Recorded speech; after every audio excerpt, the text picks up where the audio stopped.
When you go to buy a banana, you should consider how it is grown, how it impacts the lives of people and their communities. I would even think about just saying, you should think about whether it's fair trade or not.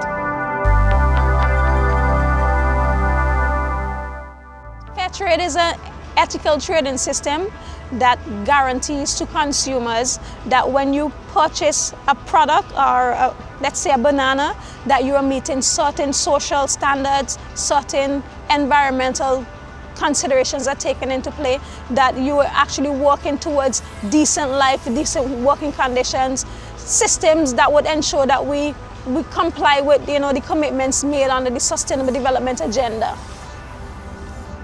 To identify a fair trade banana in the market, normally there is a label that is put on the fruit that says fair trade. So you would look for the fair trade label. But if you don't see the fair trade label, then you need to ask your suppliers which of these bananas are fair trade bananas. Generally, there are lots of certification systems, but fair trade is actually the only one that the Make Fruit Fair campaign actively supports.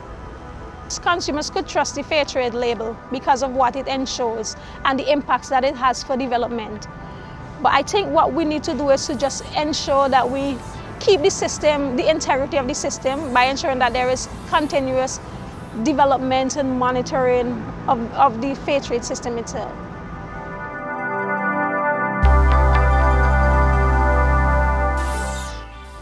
For the most part now, bananas, producers don't get a huge share of the profits. So paying a fair price, if supermarkets and retailers are willing to make adjustments in their profit margin, might not necessarily be reflected in increased prices for consumers.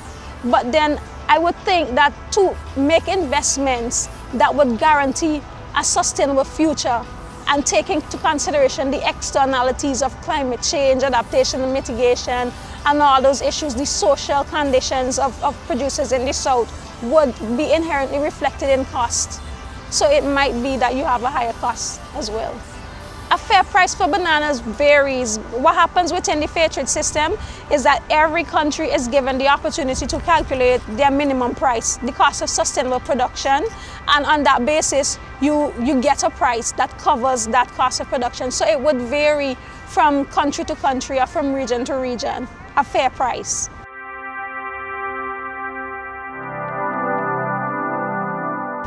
Consumers have so much power in terms of changing the situation. It's about the consumers to really demand sometimes from their supermarkets that they do what is right and that they purchase under sustainable conditions. But I think as well within the strength of the consumer really lies as well with about thinking about your purchasing, your choices and how it impacts on the people who are within the supply chain as well, making ethical choices, that would contribute towards sustainable development.